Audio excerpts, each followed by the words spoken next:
noite a todos.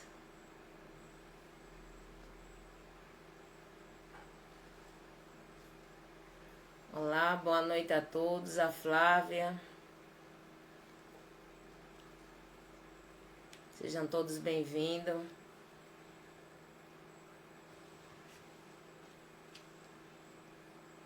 A mais uma palestra dirigida pelo NEAM. Olá, sejam todos bem-vindos. Paula Cavalcante, Flávia, Fabi, Camila, sejam todos bem-vindos. Vão puxando as cadeiras.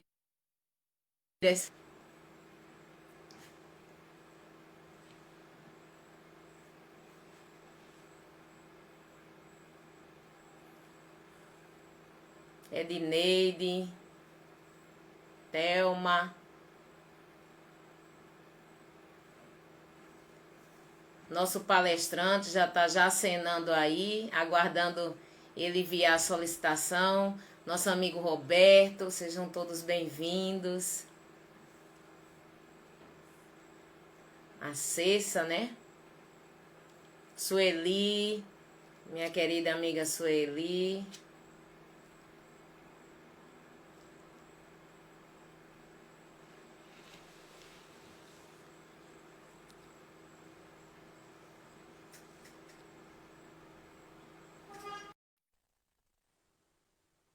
Aguardando o nosso irmão Rubens, que vai falar hoje sobre o capítulo 17. Olá, boa noite. Me escutam bem? Tá tudo certo, Bem Ruth? mesmo. Ótimo, eu também estou te escutando bem. Tá escutando bem? Estou escutando bem. Ó, que bom. Seja bem-vindo, Rubens. Já estamos Obrigado. com 25 amigos aqui. Coisa boa, né? Nos esperando.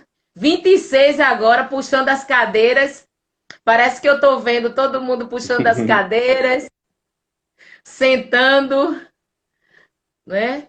Ali na nossa casa. Estamos aqui na nossa casa virtual, Rosângela, Roberto. Já estamos agora em 27 colegas chegando. Sejam todos bem-vindos. Começando mais uma vez a nossa calendário de palestra aqui do NEAM. O NEAM faz palestras todas as terças, quartas e quinta-feiras. Já há 2 meses, há quase 3 meses que estamos fazendo as palestras, não presencialmente por conta da pandemia, mas virtualmente, sempre convidando os colegas, alguns colegas da casa e outros palestrantes que queiram participar, fazendo parte desse processo de evangelização, né? Hoje, nosso amigo Rubens Tavares, Valadares, perdão, que é trabalhador da casa, né? Vai falar hoje sobre o tema, o capítulo 17, Sede Perfeitos. É um tema muito interessante, né? Que vai nos puxar muito as orelhas. Nós que vivemos buscando, né, nos espelhando no nosso irmão maior Jesus, buscando a perfeição, e esse capítulo vai justamente nos dirigir acerca disso. Rubens, que Papai do Céu e a espiritualidade amiga que aqui nos cercam te conduza e que você faça uma excelente palestra. Obrigado. Vamos continuar emanados nesse sentimento de amor ao próximo e vamos fazer uma prece cantada de oração de Francisco de Assis. Vamos começar? Todo mundo que está ouvindo, vamos cantar? Senhor, fazei-me instrumento de vossa paz, onde houver ódio que eu leve o amor, onde houver ofensas que eu leve o perdão, onde houver discórdia que eu leve a união, onde houver dúvidas que eu leve a fé, onde houver erros que eu leve a verdade, onde houver desespero que eu leve a esperança, onde houver tristeza que eu leve a alegria, Onde houver trevas, que eu leve a luz.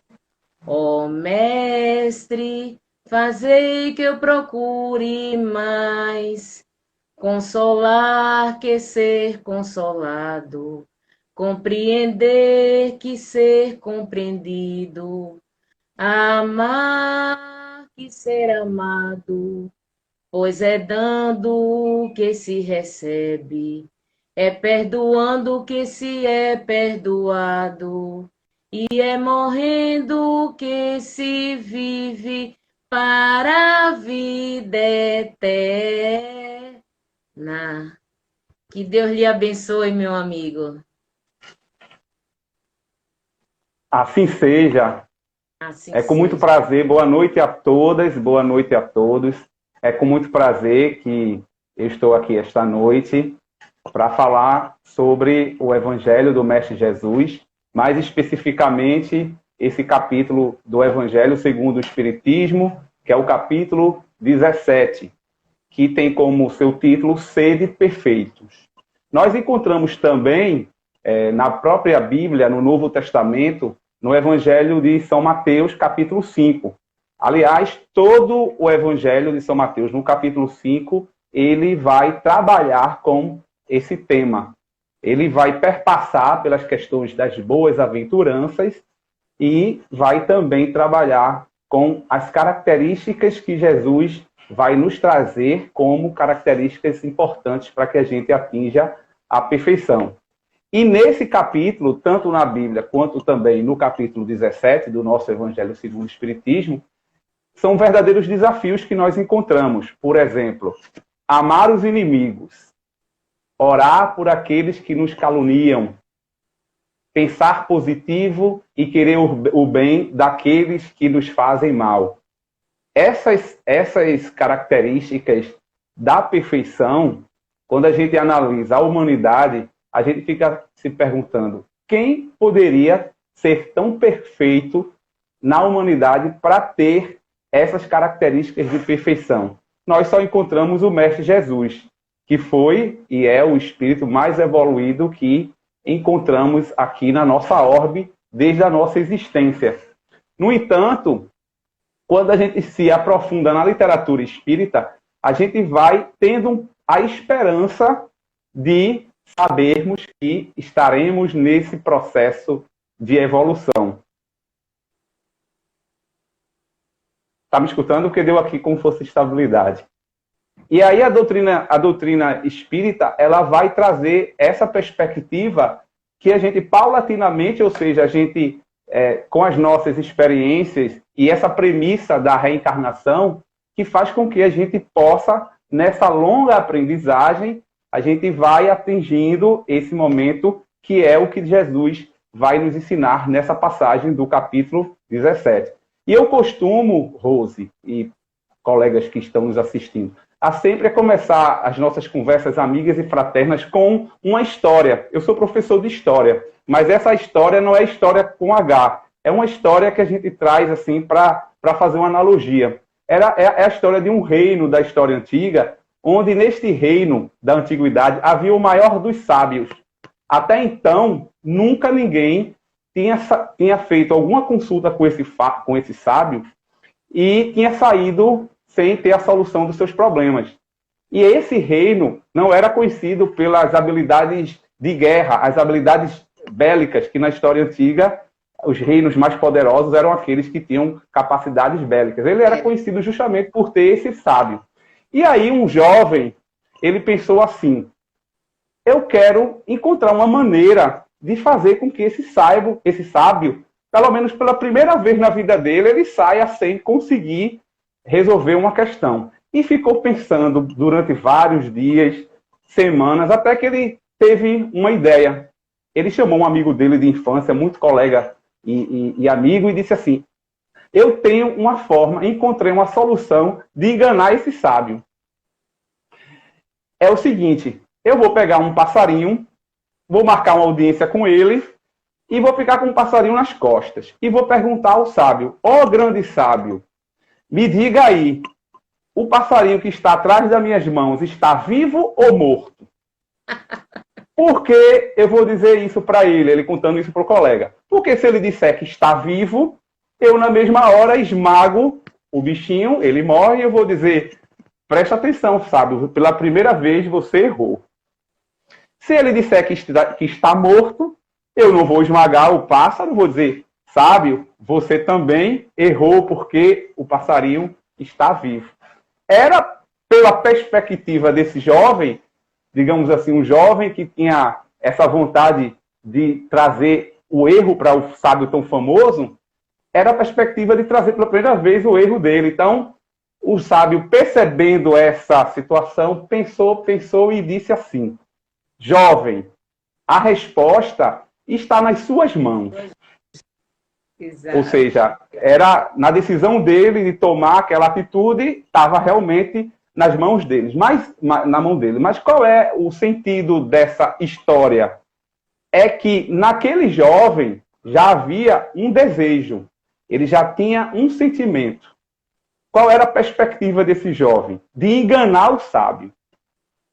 Era a vontade dele, de fazer com que aquele sábio, conhecido por ser uma pessoa de muitas virtudes, saísse dali de forma desmoralizada. E esse pequeno exemplo, que é uma história que a gente trouxe para iniciar a nossa conversa, para a gente fazer essa analogia com esse comportamento humano. Como a gente falou, o objetivo dele era enganar, era ludibriar. E quando a gente elenca algumas qualidades que ainda nós precisamos melhorar, quantos de nós ainda precisamos caminhar essa longa estrada para atingir essa perfeição que é o caminhar natural o nosso entendimento da doutrina espírita? Nós sabemos que somos seres que somos eternos espiritualmente e estamos numa longa trajetória. E essas trajetórias que nós vivenciamos ao longo de milhares de anos, essas experiências, através do livre-arbítrio, que Deus ele dá o livre-arbítrio, ele não tem nenhum tipo de interferência no sentido de obrigar você a caminhar, ele deixa você com as suas próprias atitudes. Por quê? Porque a partir do momento que você vai ter as informações vivenciadas nessas encarnações, e a partir do momento que a gente também tem leis eternas e imutáveis, uma lei da natureza é a chamada lei da causa e do efeito. Não existe efeito sem causa. Não existe consequência sem causa. Ou seja, se eu semeio durante a minha existência, ou nas minhas existências precedentes, eu semeio o mal, isso é uma lei natural. Que a própria ciência, a gente sabe que a nossa doutrina, ela trabalha com a perspectiva da ciência.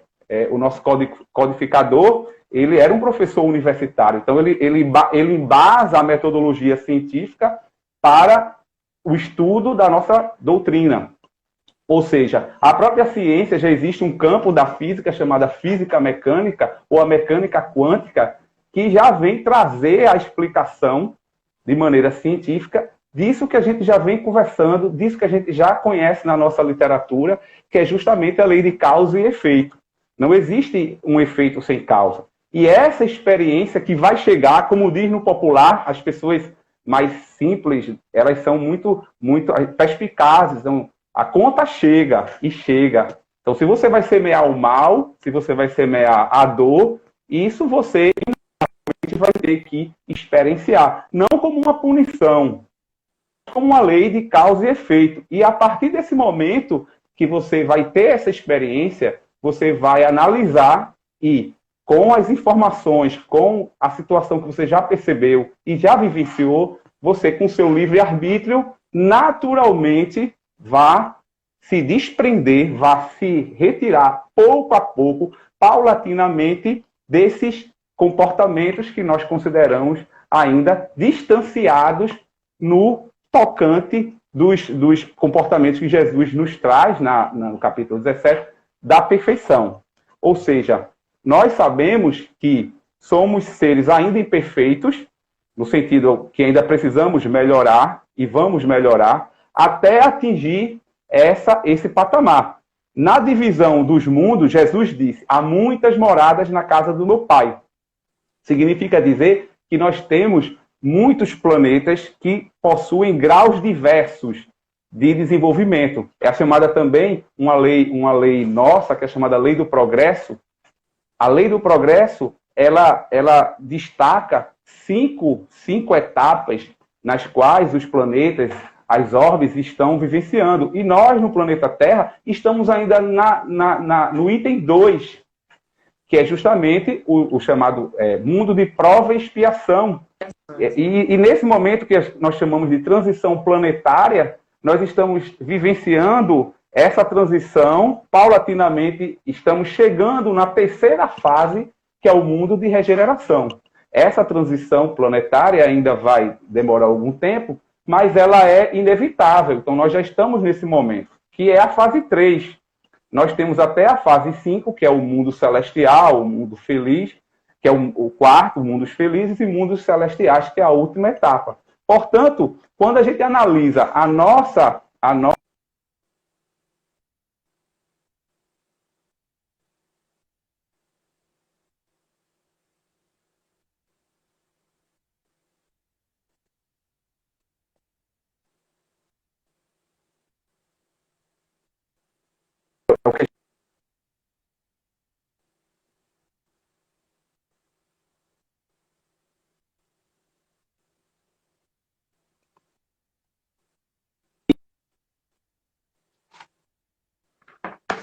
por exemplo, principalmente Pernambuco e a Bahia, eram os dois centros, até o século XIX, a gente tinha natural, considerado uma questão natural na sociedade, a vida cativa.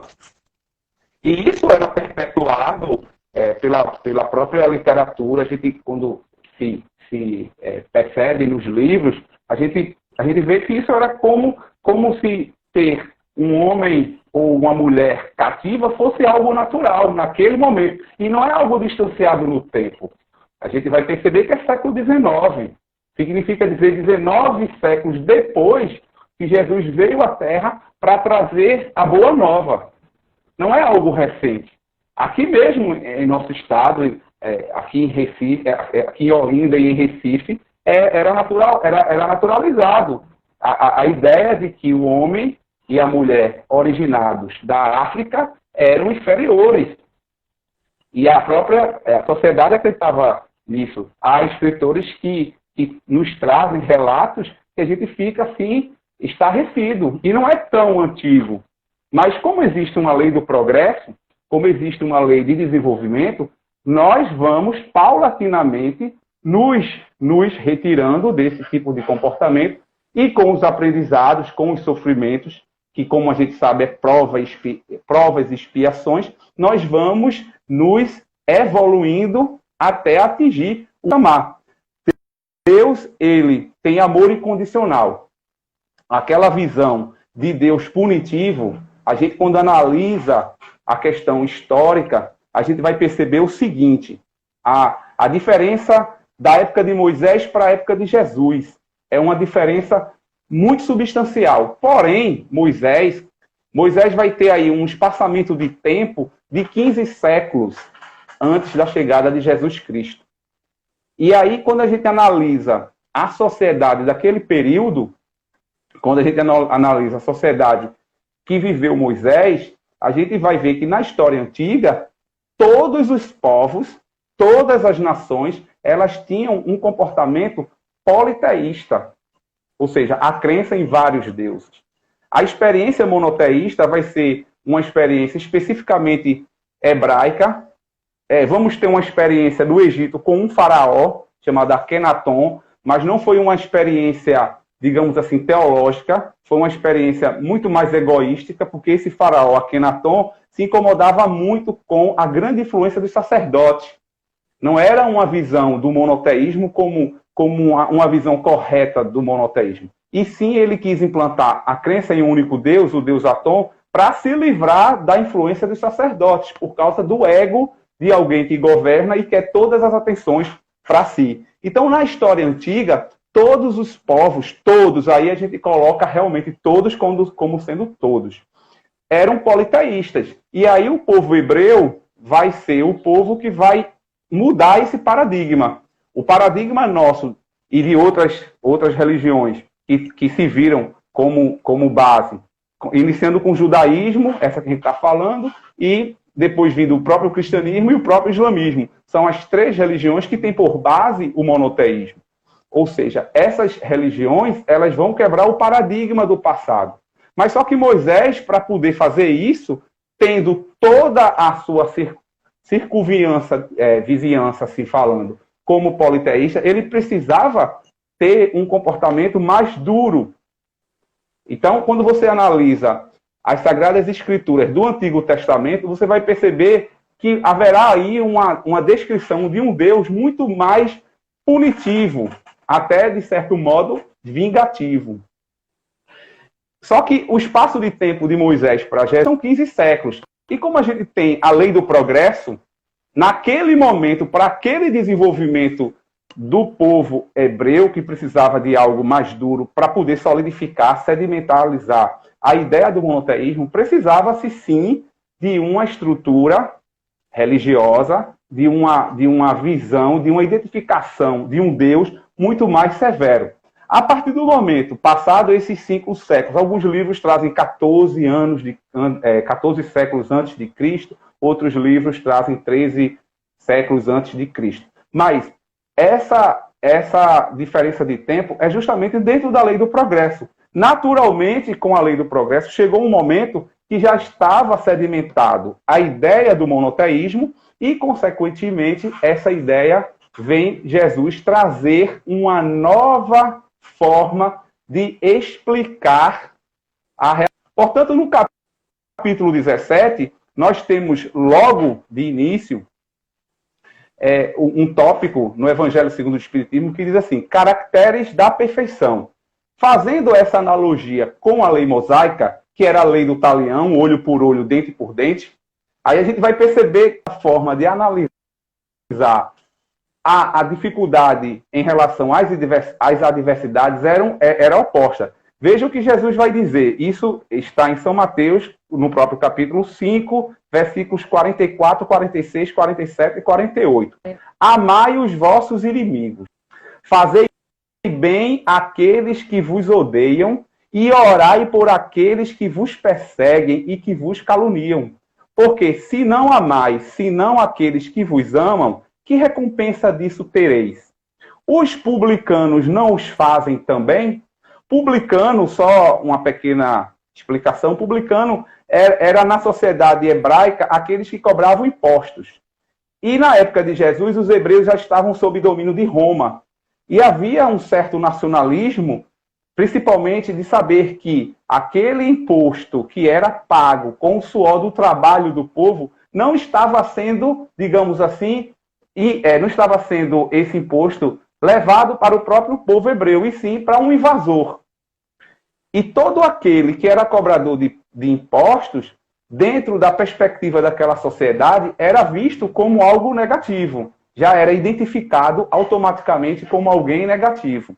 Portanto, os cobradores de impostos, os publicanos, aí Jesus diz assim, eles também não fazem isso, porque Jesus sempre a gente chama ele de mestre pelas questões da evolução moral, mas ele era um professor, ele era um pedagogo, porque a pedagogia é a ciência que busca a melhoria das aprendizagens das pessoas, independentemente de ser escola, pode ser qualquer ramo. Se você se preocupa com a aprendizagem daquele que você está conversando, sendo o interlocutor dele, você está sendo um pedagogo. Então, Jesus falava de maneira bastante simples para que as pessoas o entendessem. A sua linguagem, isso na comunicação se chama report.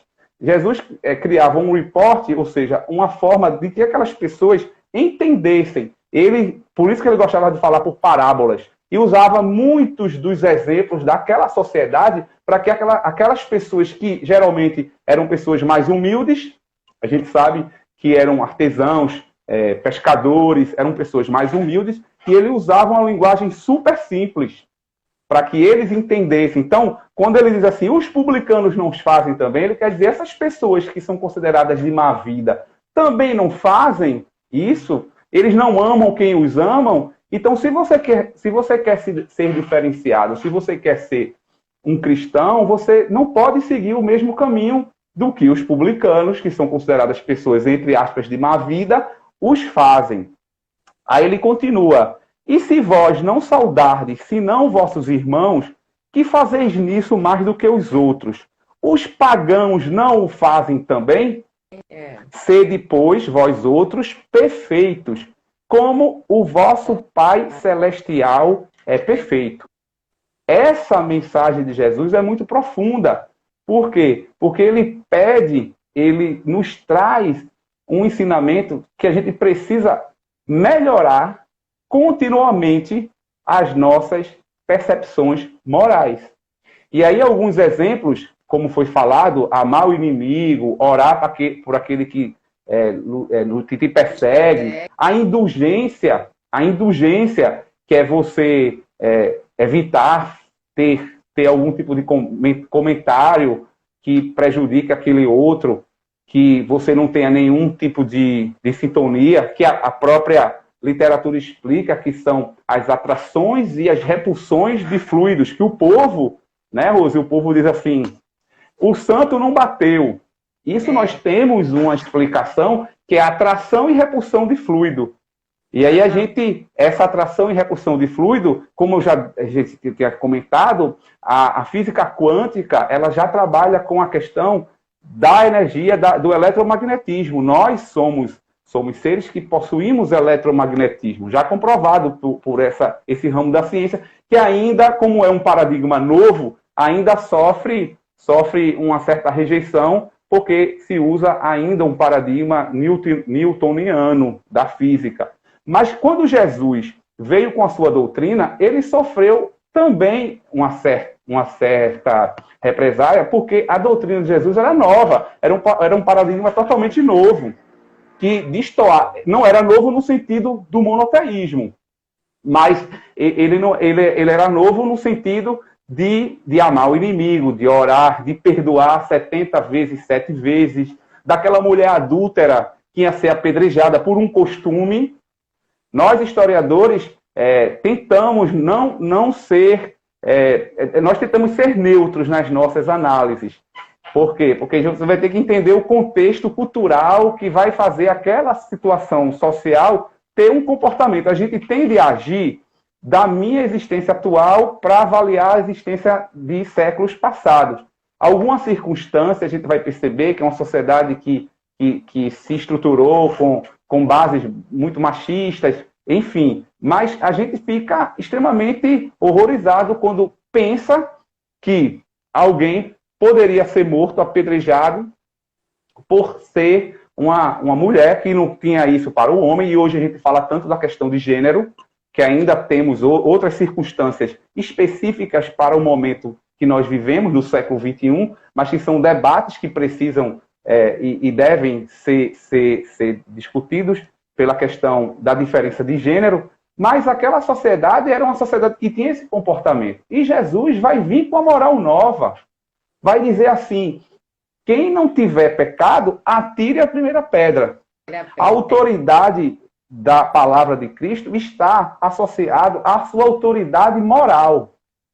Ou seja, como dizem os orientais, o maior ensino é o exemplo. Se você destoa, não é, Rose? Se você destoa daquilo que você fala, daquilo que você faz, a sua credibilidade na sua argumentação diminui. Por isso que é um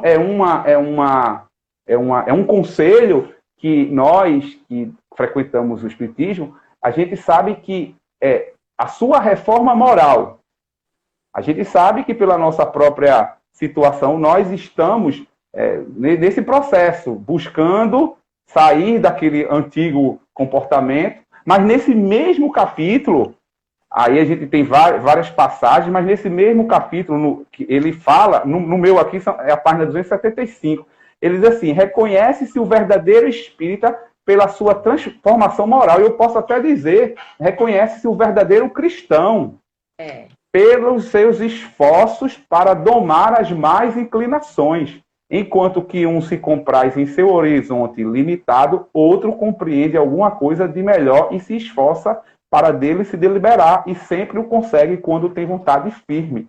O que quer dizer essa passagem?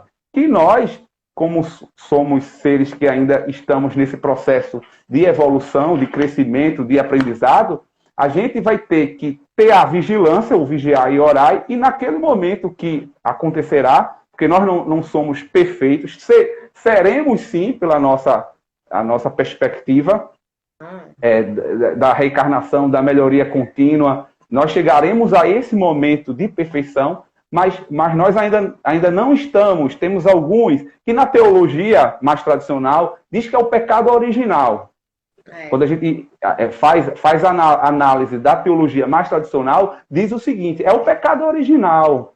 Adão e Eva desobedeceram, então toda a humanidade, por conseguinte, tem o pecado original. Trazendo isso para a luz da nossa doutrina, esse pecado original é nada mais nada menos do que esse processo que nós fomos criados outrora, ainda numa circunstância primitiva, e Deus nos dá a oportunidade dessas vivências e convivências para que possamos, sim, através dessas informações que nós vivenciamos e o livre-arbítrio, nós aprendermos e, consequentemente, temos aí uma mudança nesse comportamento e procurando sempre essa melhora para chegar nesse patamar aconselhado por Jesus de sermos perfeitos. Chegaremos lá. Depende da nossa boa vontade. Pode se demorar um pouco, que um pouco para nós aí são milhões de anos. A nossa relação temporal é sempre, o nosso parâmetro é sempre a nossa própria existência, que vai permear aí de 80 anos, 70, dependendo das circunstâncias, mas não é esse parâmetro. Se nós somos ad eterno, ou seja, somos eterno, a gente tem muito tempo ainda para chegar lá. Só que tem uma seguinte situação. A lei do progresso diz que nada está estagnado e que as orbes seguem essa sequência. Significa dizer que, por essa premissa, o planeta Terra também segue essa ordem, essa lógica. Significa dizer que, como no patamar 2, iremos para o patamar 3, que é o regeneração. A regeneração, pelo próprio nome diz, regenerar. Eu sempre escuto, às vezes, quando tem uma partida de futebol, Rose, que diz assim: os jogadores terminaram a partida e foram para um regenerativo. Regenerativo são atividades que eles ficam fazendo hidroginástica para recuperar toda a musculatura, todo o corpo, que foi a questão orgânica daquele esforço tido com... Eles são atletas, então eles vão até o máximo que podem. Então eles têm, depois de uma partida, o chamado regenerativo. Os mundos regenerativos são aqueles mundos nos quais nós ainda estamos com algumas situações que precisam melhorar, mas nós já estamos com a predisposição de fazer o bem. Predomina-se o bem em relação ao mal. O mal não deixou de existir, mas quando você se deparar com um recorte de toda a humanidade deste período que irá acontecer, a maioria estará propensa ao bem. E o que acontece com aqueles que não estão propensos ao bem? Aí é onde entra a questão do mundo, pluralidade do mundo, há muitas moradas na casa do meu Pai. Se você não estiver já predisposto a esta situação, você, dentro da lei de amor, não há punição. Deus espera pacientemente. Você vai ficar num planeta ainda em provas e expiações, ou até um planeta um pouco mais anterior, para que você, através de sua inteligência, ajude aquele planeta que ainda está primitivo. Aí nós temos uma literatura, uma literatura vasta, por exemplo, Os Exilados de Capela, que é uma obra bastante tradicional na literatura, mostra que aquela constelação do cocheiro ali chegou no momento em que não tinha mais condições de conviver espíritos que não quisessem a evolução moral. Eles tinham a evolução intelectual, que são duas coisas distintas, são duas trajetórias que nós temos que fazer, nós temos que buscar o nosso esforço através do estudo, do aperfeiçoamento, mas não necessariamente as pessoas que são aquelas que tenham conhecimento intelectual, ainda tenham o seu comportamento moral. E naquele exemplo de Capela, eles tinham muito desenvolvimento intelectual, mas não tinham mais desenvolvimento moral para aquele momento novo daquele planeta. Mas o que é que eles fizeram? Eles vieram para a Terra e, com a sua inteligência, tiveram uma serventia, no sentido de também fazer o nosso planeta evoluir. E aí é quando a gente fica se deparando com algumas civilizações antigas e extremamente desenvolvidas, como, por exemplo, aqui perto. A gente sempre estuda, nós chamamos isso, Rose, de visão europeia da história. Mas aqui perto... Aquelas pirâmides, hein? Justamente, porque a gente estuda muito o Egito. Então, a relação desse desenvolvimento, a gente tem aqui em povos bem desenvolvidos na área da matemática, na área da arquitetura, onde hoje são os países do México, do Peru, do Equador, que eram tribos, os maias, os incas e os astecas. Eles eram bastante desenvolvidos na questão da geometria, da matemática, da urbanização. Você chegava, tinha rede de esgoto, tinha rede de encanação. Então, quando a gente fala de índio, a gente vai para uma perspectiva de um preconceito, digamos assim, conceito pré-estabelecido, que o índio era atrasado. Até porque o termo índio é um termo europeu, que foi criado aí por Colombo, que acreditava que tinha chegado na Índia, estava na América Central. Mas esse desenvolvimento muito na história nossa antiga, que a gente não consegue entender como é que pode, naquele momento, o planeta tem essa explicação na nossa concepção desses elementos que naquele momento estavam, não mais poderiam, nessa evolução, eles não mais poderiam estar naquele planeta, mas foram convidados e vieram para o planeta Terra. Esse processo está muito próximo aqui. Nós estaremos entrando no período de regeneração. Na própria Bíblia, que eu falei no começo, que a gente tenha como parâmetro também o capítulo 5 de Mateus, que são as bem-aventuranças. Aí, bem-aventurados os mansos, eles herdarão a terra. Quando Cristo falou isso, era a Idade Antiga. Esse paradigma não poderia acontecer, porque naquele momento, quem é que comandava, quem é que tinha o domínio? Eram aquelas pessoas consideradas mais fortes, povos que tinham domínio, exércitos poderosos. O próprio exército romano na época, a Judéia era dominada pelos romanos, e o exército romano era o mais profissional de todos, era um exército já na história antiga, pago. Você era do exército romano profissionalizado. Só que a ideia de profissionalizar era também a ideia de conquista, de povo a povo. Não tinha como você imaginar que um manso herdaria a terra, naquele momento que foi escrito, pelo aquele paradigma da vida única. Mas quando a gente associa ao nosso conhecimento, a gente vai dizer o seguinte: os mansos herdarão a terra. Herdarão sim. Porque quando estivermos nesses processos de evolução naturais, que nós colocamos do 1 ao 5, estaremos entrando no tópico 3, quando estivermos já nesses outros processos, os espíritos que estarão em nossa convivência, eu digo em nossa porque daqui para lá a gente não sabe, né? Mas tipo assim, que a gente está estamos trabalhando para estar. Mas serão espíritos mansos, serão espíritos bons, nas boas que Jesus vai dizendo no monte da montanha, né, no Sermão da Montanha, nas boas aventuranças, tá claro. Oi.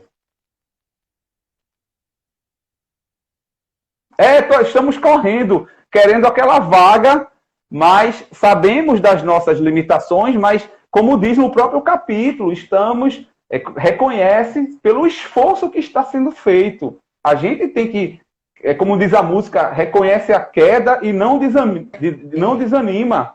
A gente sabe que somos herdeiros milenares. Então, assim, quando a gente olha para trás na história, são coisas absurdas que a gente vê na história antiga. Nesses povos que a gente conversou, que eram povos politeístas, muitos deles tinham como pensamento o sacrifício de crianças.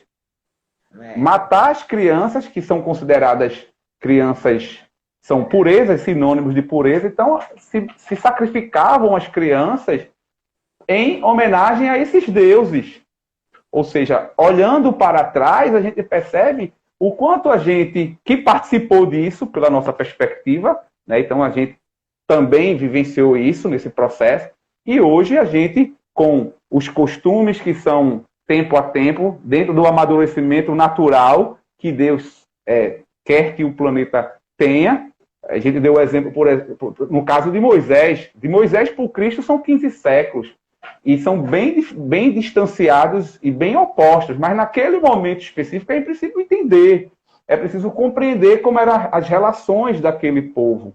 Povo cercado. E outra coisa, na história antiga, Rose, tinha um hábito da hospedagem. Hoje é praticamente impossível você ter uma pessoa...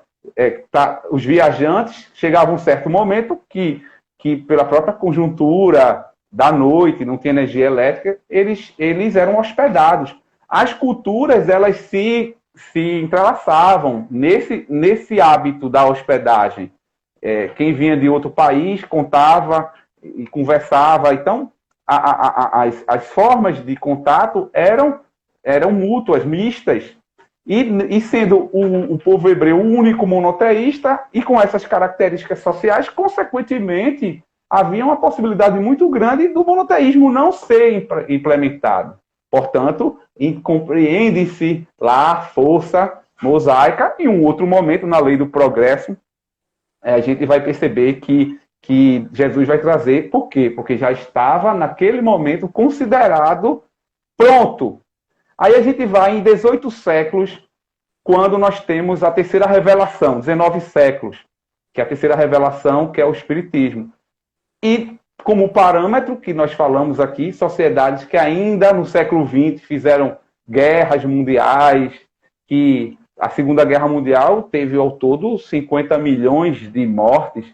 O lançamento da bomba atômica de Hiroshima, no Japão, foi estudada passo a passo durante anos. A cidade de Hiroshima nunca tinha sido bombardeada em nenhum momento da guerra. Até os japoneses achavam estranho. Por que tem Hiroshima que nunca foi bombardeada na guerra? Isso em 1945 o Japão já estava praticamente derrotado. Mas por quê? Porque propositadamente se queria saber o estrago da bomba atômica. E ali foi lançado num dia de semana, na hora do rush, às 8 horas da manhã. A bomba atômica atingiu, e considera-se ela não tão potente perto das atuais. Ela atingiu 9.000 graus de temperatura, matando ali mais de 50 mil pessoas imediatamente. Que ano foi isso? 1945, século XX. Então, nós ainda estamos neste caminhar. Hoje, Hiroshima é uma cidade, pela capacidade do japonês, que eles têm um propósito cultural chamado Kaizen, aperfeiçoamento contínuo, de domingo a domingo. Hoje melhor do que ontem, amanhã melhor do que hoje. E diante dessa circunstância cultural, eles se reergueram. Hiroshima hoje é uma cidade desenvolvida como todo o Japão, mesmo com todas as dificuldades naturais, que o Japão não tem nenhum tipo de riqueza mineral, de frutas, verduras, essas coisas, o Japão não tem nada. A única coisa que eles são bons é a indústria pesqueira e só, porque é um arquipélago. Mas se recuperaram. E hoje tem uma cultura de relembrar aquele momento com outra forma. Mas é século XX. Então nós ainda precisamos nos despir desse comportamento, mesmo estando a sociedade pronta para receber a boa nova de Jesus, mas a gente percebe que são muitos episódios que comprovam que ainda nós estamos em um processo evolutivo para até atingir essa perfeição, que foi a perfeição que Jesus nos ensinou. Tá? Então, eu separei aqui do capítulo 10. 10 é um número que sempre se associa a uma coisa boa. Então, 10 tópicos são os 10 conselhos do capítulo para que a gente, pelo menos, dê esse caminhar para ser perfeito. Aí vem dizendo o seguinte, que O homem primeiro, o homem possuído do sentimento de... Tá, no meu, viu, Rô? Está 271. Eu não sei se no teu está a mesma página. Está na parte do homem de bem. Acho que é o quarto parágrafo. O homem possuído do sentimento de caridade e de amor ao próximo faz o bem pelo bem, sem esperança de recompensa. Retribui o mal com o bem, toma a defesa do fraco contra o forte e sacrifica sempre o seu interesse à justiça. Esse já é o primeiro ponto que a gente tem que trabalhar como uma meta.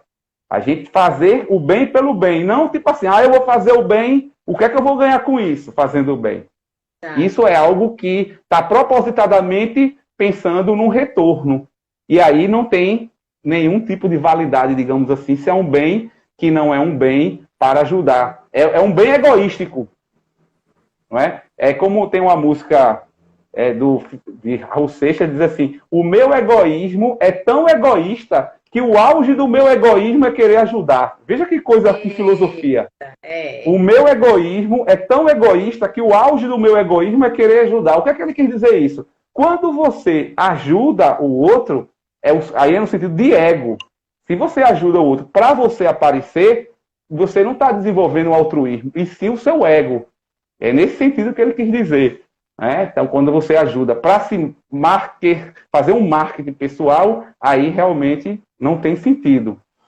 Encontra satisfação, o segundo agora, tá? Encontra satisfação nos benefícios que derrama, nos serviços que presta, nos felizes que faz, nas lágrimas que seca, nas consolações que dá aos aflitos. Seu primeiro movimento é o de pensar nos outros antes de pensar em si, de procurar o interesse dos outros antes do seu próprio.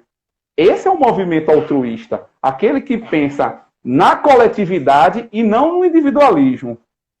O 3, respeita nos outros todas as convicções sinceras e não lança anátema, ou seja, não lança discórdia, àqueles que não pensam como eles, que é o verdadeiro pensamento sectário ou partidário. Se não tem a mesma linhagem de pensamento, se não está dentro do mesmo grupo, então não presta. Os próprios judeus tinham isso. Aí dá para falar em outra palestra sobre a parábola do bom samaritano. Os judeus tinham com os samaritanos um preconceito. Achavam os samaritanos impuros. Eles não eram salvos. Porque ao longo de sua própria história, os israelenses, depois da divisão, após a morte de Salomão, eles tiveram outras culturas, mesclaram outras culturas. Os judeus não, mantiveram-se fiel à lei de Moisés. Então, eles estavam salvos. Os outros não. Mas aí Jesus vai dizer, veja aí, esse daí que vocês acham que não está salvo por ser samaritano, ele fez a lei do amor e da caridade. E tinha passado pessoas religiosas. Ali é um exemplo perfeito. As pessoas religiosas que eram consideradas salvas por serem dos judeus, não fizeram nenhuma lei do amor. Aquele que não era considerado fez a lei do amor. Então, essa separação, tudo que vem a separar, é contrário à lei de Deus. Eu não vou ter um preconceito porque ele não pensa como eu. Que amor é esse? Deus não faz acepção de pessoas. 3. Não tem ódio, nem rancor, nem desejo de vingança. A exemplo de Jesus, perdoa e esquece as ofensas. E não se lembra, senão, dos benefícios, porque sabe que lhe será perdoado como ele próprio houver perdoado. 4.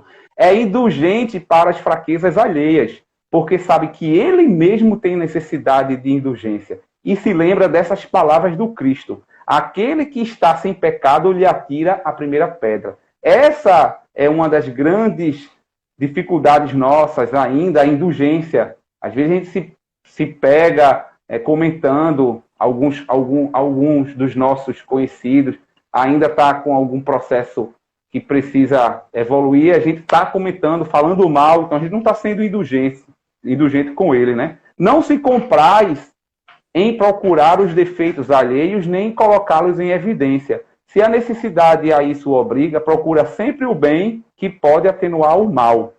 Não procura, o próximo, né? Não procura. Aí, antes desse, a continuação do anterior, estuda as suas próprias imperfeições. e trabalha sem cessar para combatê-las.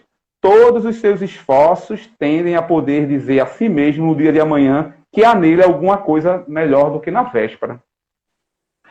Não procura fazer valorizar nem o seu espírito, nem seus talentos às expensas de outrem. Aproveita, ao contrário, todas as ocasiões para ressaltar as vantagens dos outros.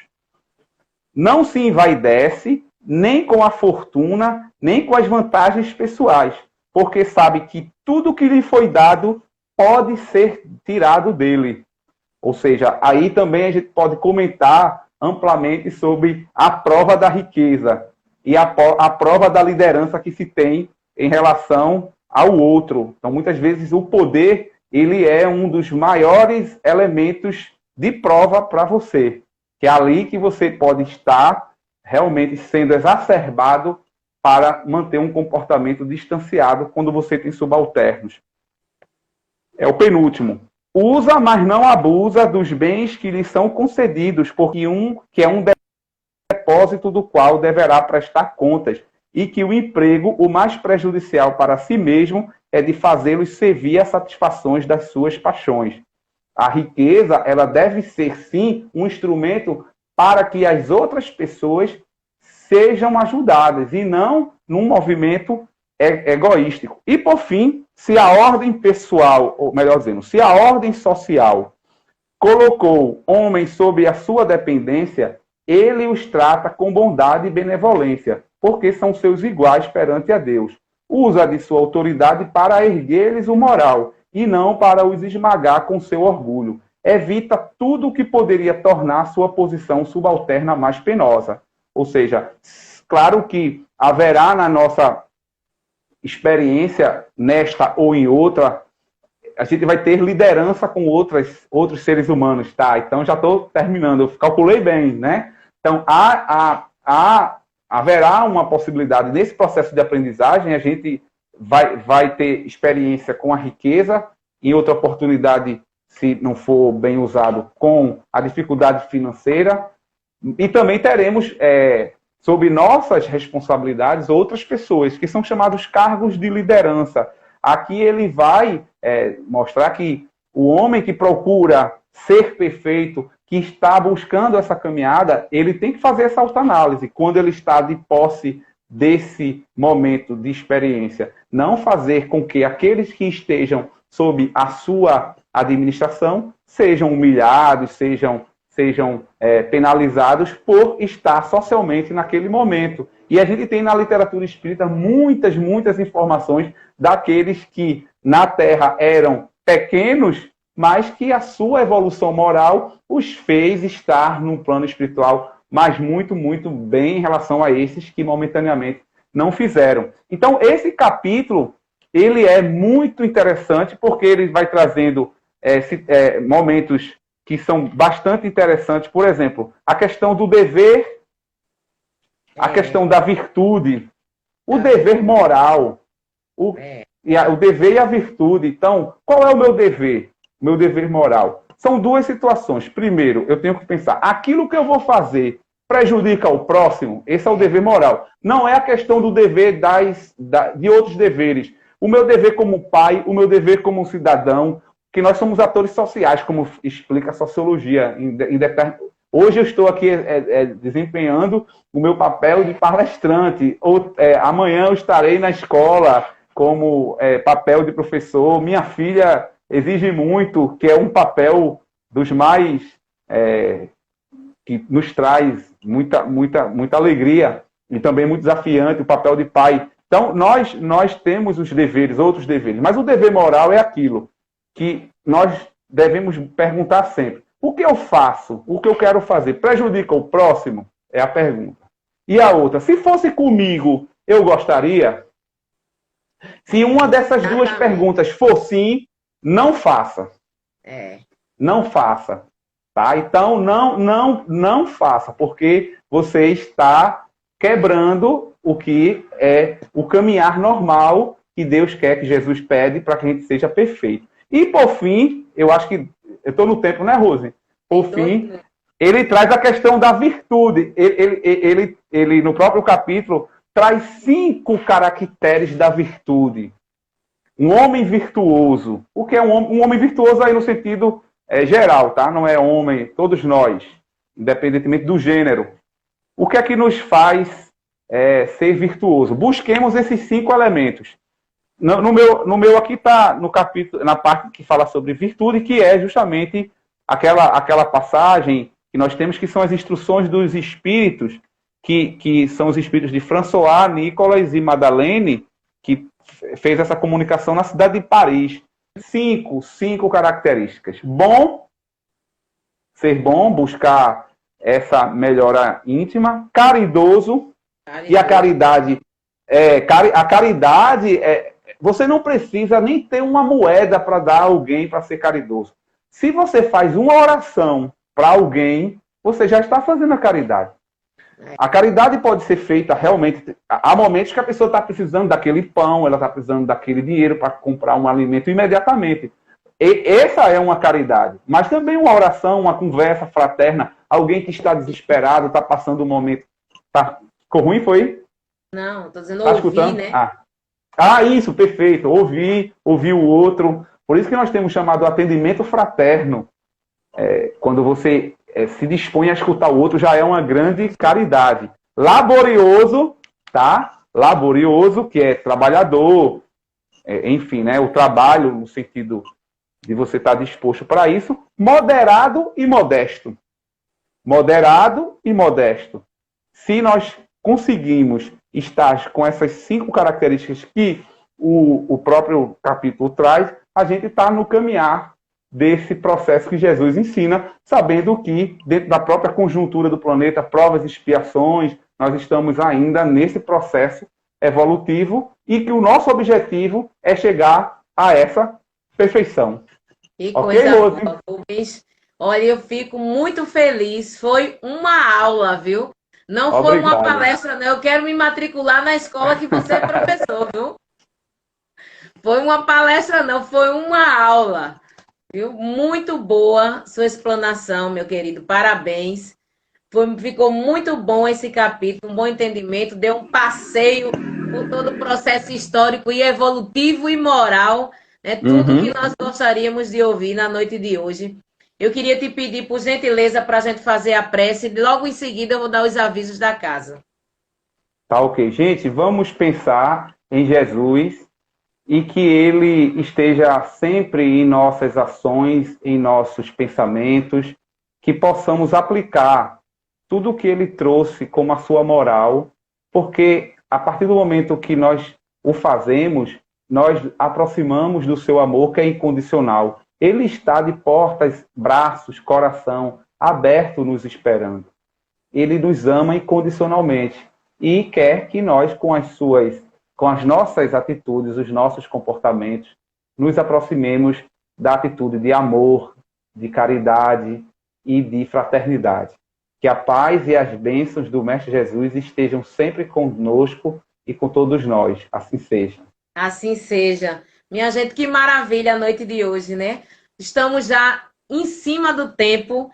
Então, quero só dizer que o NEAM não está ainda com os trabalhos presenciais, mas estamos nos virtuais, com exceção da campanha do Quilo, que todo domingo, a partir das 7h30 da manhã, os Legionários do Quilo estão lá para desempenhar o seu trabalho. Se você quer fazer esse trabalho, vá de calça comprida, vá de camisa de manga curta, de tênis. Chega às 7h30 da manhã, todo domingo nós estaremos lá. Fazemos uma preparação para o trabalho e depois seguiremos as ruas, orientados na paz do Senhor Jesus Cristo. O NUNEAM tem o Instagram, estamos fazendo as palestras toda terça, quartas e quinta-feira. Tem o tratamento à distância, que tem um link que consta no Instagram. Tá? Pedimos também, temos um departamento Digi, que está fazendo um trabalho com os jovens da casa, dia de sábado. O NEAM também tem um estudo do Evangelho no Espiritismo, sobre o Espiritismo. Então, assim, estamos trabalhando incessantemente. Nessa pandemia, ficamos isolados, mas parados nunca, né? Então, que Deus Pai Todo-Poderoso nos abençoe, nos fortaleça hoje e sempre. Obrigada a todos. Sintam-se todos abraçados. por nós que fazemos o NEAM, Núcleo Espírita Aristide Monteiro. Que Deus abençoe a todos. Tenham todos um bom término de dia. Um bom dia, já que o dia só termina depois